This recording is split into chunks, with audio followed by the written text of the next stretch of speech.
He enjoys long walks on the beach and is a sucker for kittens. Please welcome Toastmaster Taylor Funk. He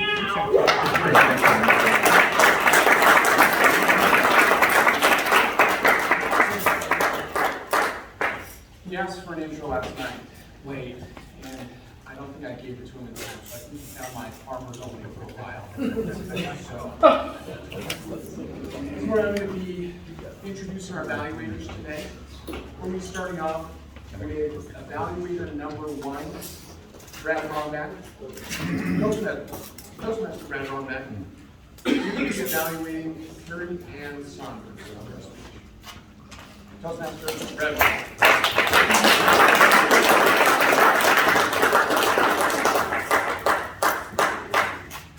So I came in here today thinking I was critiquing somebody that was brand new at this, and that is quite evident that is not the case. I always feel guilty giving advice up here because LeBron does not take advice from bench players. So this is a little bit ironic. I need to give some advice to you. But the opener was quite engaging. The story content was relatable with much of the audience, I think most people being parents. You pull us in consistently with vulnerable humor, which every part was filled with that throughout your speech. It was relatable to me. I went to an all-guy Catholic high school, and the Roundbox were constant pranksters, so we were constantly getting calls from different teachers and principals and the dean of students on a pretty regular basis, and your humor was very, very relatable and entertaining.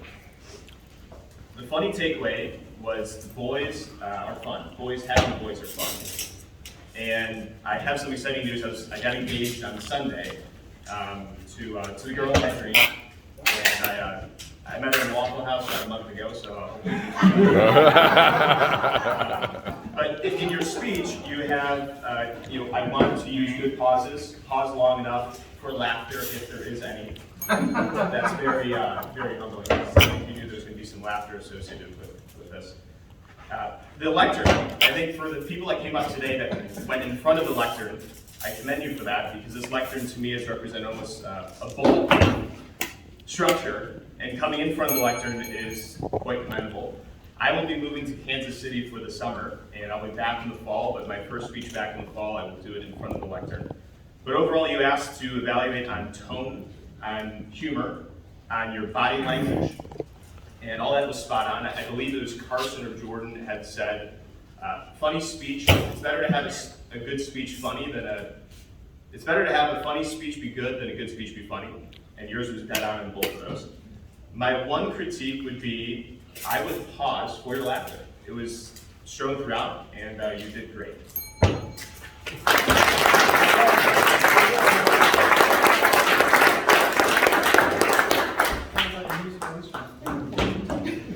Our next evaluation this morning will be by Toastmaster Mark Shearer, evaluating speaker number 2, Charles Huckabee.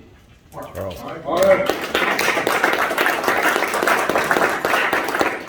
Good morning, fellow Toastmasters and guests. Glad that you're here today. So, I have the honor and privilege to evaluate an old-time friend, Toastmaster Charles Huckabee. Before the speech, I asked, what do you want me to look at? He said, look, I don't want you to be focused on content. I want to be present and focused on the delivery. And really, I think that's how evaluations should be to begin with. First of all, Charles, you dress for the speech. Okay, you look professional. That's how you do it. You're buttoned up. You're ready to go. Now, at the beginning, you referenced your introduction. It's the same for the past 20 years. I think you should probably just eliminate that. It's irrelevant to what you wanted to deliver. Was it a relevant topic? Absolutely. What's going on right now is touching every single human being on the earth. Now, your presence, you have a pretty cool presence to you. You came in front of the lectern, and you just kind of paused for a moment, and you gathered the audience in relative to what you wanted to say. Your tone, you have a deeper, lower voice. It's not offensive in any way. It's warm and it's welcoming. Your voice inflection was very consistent. Okay, I think everybody in the room could hear you. You don't need a mic anytime that you speak unless you're in a very large room. However, I would say that you may have been able to provide a little more vocal variety. There was none of that. However, it worked for the speech, and I think it worked for this audience today.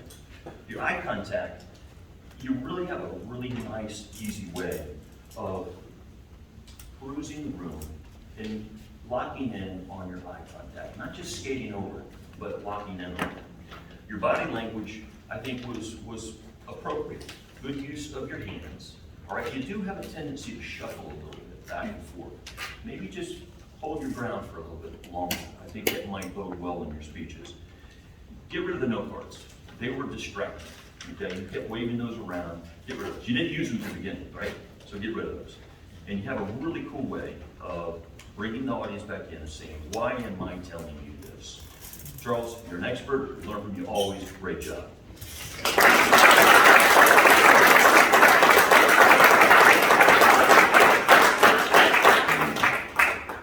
For our third evaluation, we have Toastmaster Carmelo Pilardo III doing the evaluation for speaker number 3, Bonnie Patterson. Carmelo.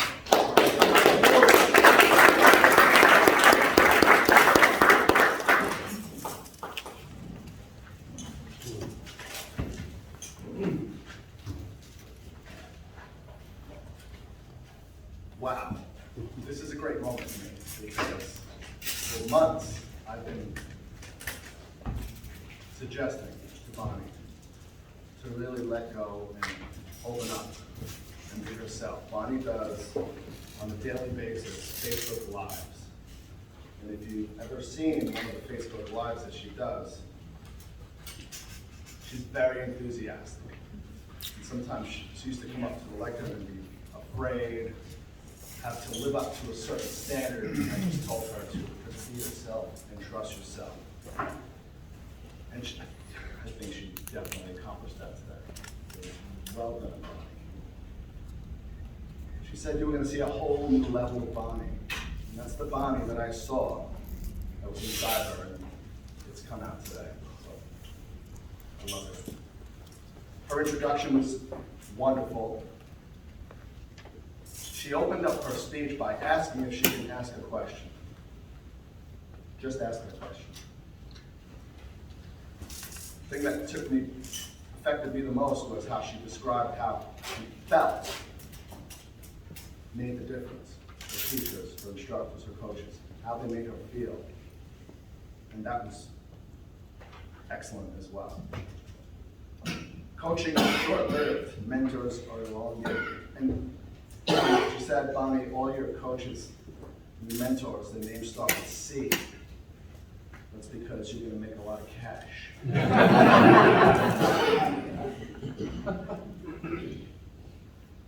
Again, I encourage you, Bonnie, to trust yourself a little bit more. Take the notes, put them away. Use an outline. An outline will give you a guide, and you can trust yourself to tell your stories, to give your points, and keep it within the allotted time. Whether you're in Toastmasters for a 7-minute speech, or you're giving a presentation that's 45 minutes.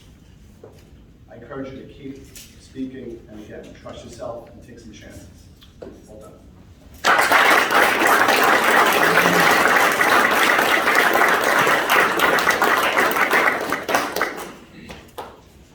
Our fourth evaluation today will be by Toastmaster Alex Cardenas, evaluating speaker number 4, Daniel Billings Sr. Alex.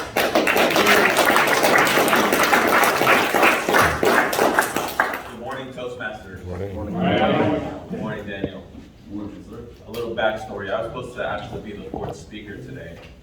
Last week I spoke to Daniel. He was telling me a little bit of a story, and I'm like, whoa, wait. I got an idea, man. You want to speak? He's like, yes, I want to speak. You didn't even hesitate. You killed it. I stopped him in the middle of him telling me the story last week because I didn't want to hear anymore. I wanted to hear it together. Because like you said, it's a conversation amongst friends. And that's exactly what it was. You hit it.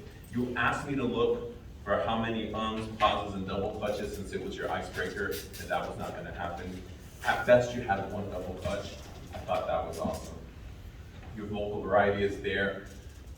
I do think it could have been a little bit more whenever you were imitating the nurse, like, hey, whatever you said, like, it could have been a little bit higher, but you got that deep voice, so that might be a little bit of a more muscle you need to use there. But along the way, I believe we all felt we were in the room with the elongation of that surgery. You really want to be there for your child. I constantly post about my daughter. I can definitely connect when it comes to being a parent, feeling that motivation of it's no longer about me, it's about how much I love them. That was awesome. I love you, something. Thank you.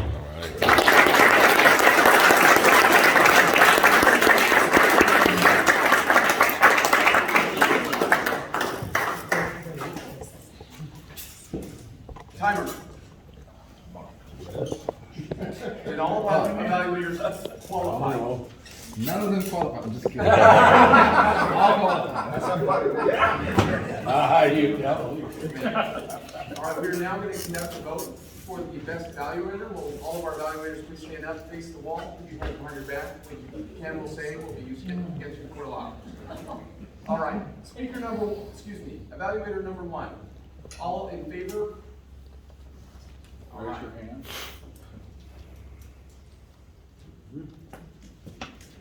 Okay, thank you.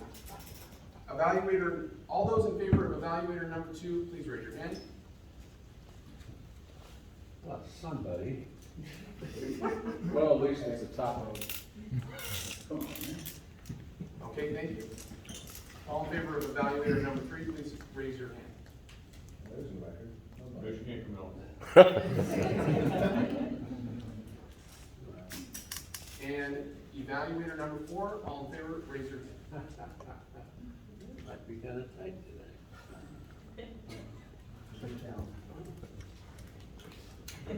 Okay. Will all of the evaluators please sit down except for Mark Shear? All right.